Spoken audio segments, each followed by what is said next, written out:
No solo fue uno de los intelectuales más respetados de la Venezuela contemporánea, sino uno de los más prolíficos e importantes escritores hispanoamericanos.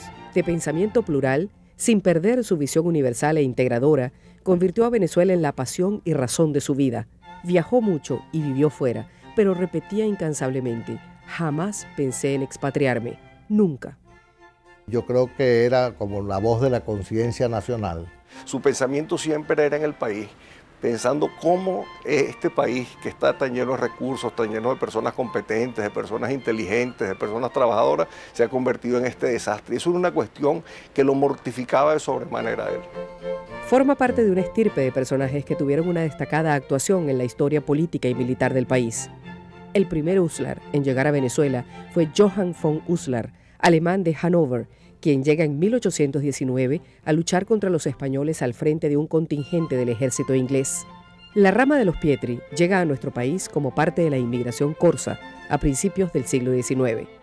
Elena Pietri Paul contrae matrimonio con Arturo Uslar Santamaría y el 16 de mayo de 1906 nace su primer hijo, Arturo Uslar Pietri. Su infancia transcurre en el estado Aragua. Entabla gran amistad con Florencio Gómez, hijo de Juan Vicente Gómez, cuya psicología y personalidad ejercerán influencia sobre sus relatos más célebres. Era el primo de confianza. Yo quería, por ejemplo, estaba interesada en otras cosas también, de arte.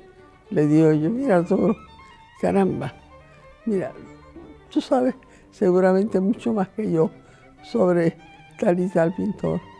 ¿Tú crees que me podías conseguir algo más?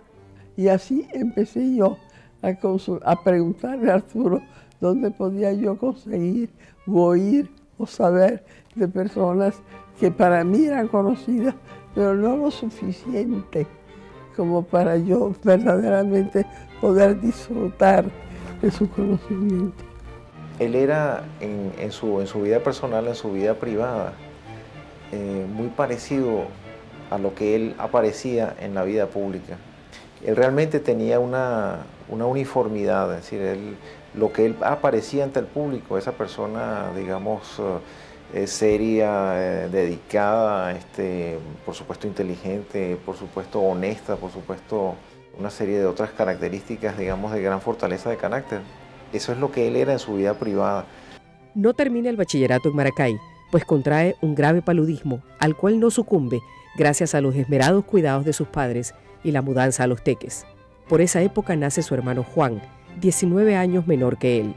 En 1924 llega a la Universidad Central de Venezuela para estudiar Derecho y entra en contacto con grupos de jóvenes interesados en la política y la literatura. Él era un hombre universal, ¿no? Es decir, son personas que se interesan a todo lo que les rodea. Él no se limitaba exclusivamente al tema literario, o al tema político, o el tema económico, o el tema publicitario, o cualquier otra cosa que despertara su curiosidad. La única cosa que yo me acuerdo sobre la que él decía: yo no hablo, yo no sé mucho de esto, era el tema de música. Él era un hombre muy preocupado por Venezuela, muy estudioso. Él tenía un sentido muy grande sobre Venezuela, de querer a su país, de amar a su país. Y sufría mucho con la forma que ya veía el país venir al desastre.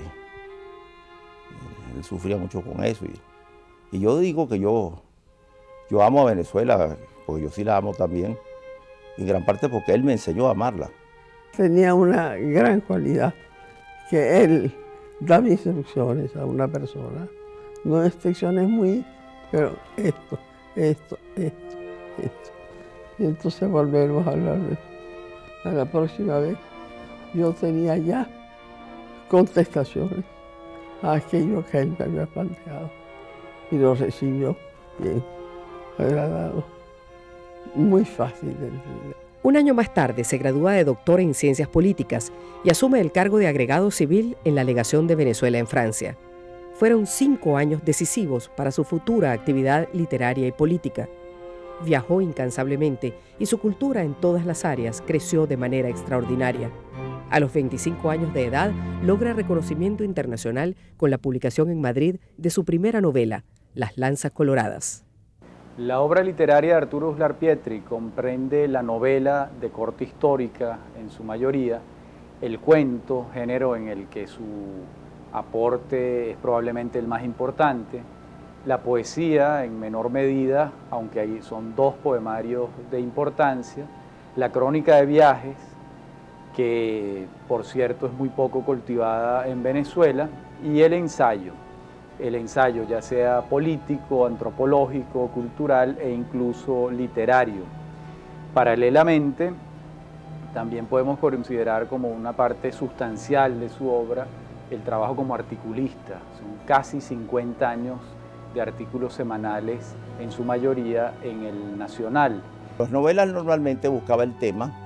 La última novela que él hizo, que fue La visita en el tiempo, que es la vida de Don Juan de Austria.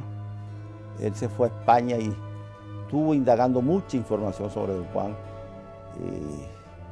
Y bueno, hizo un gran archivo sobre eso. Y después entonces hizo la novela. Él también tenía una cosa sobre la novela, que él decía: el personaje tal en mi novela se parece a un amigo mío fulano. Entonces él lo asociaba un poco a la personalidad de su amigo. Arturo se ceñía a la historia. Todos sus grandes libros sobre personajes históricos están ceñidos estrictamente a la realidad histórica. Entonces él no solo es un novelista y es un historiador de primera. Entonces los libros de Arturo te llevan a la historia a través de la novela, del género de la novela.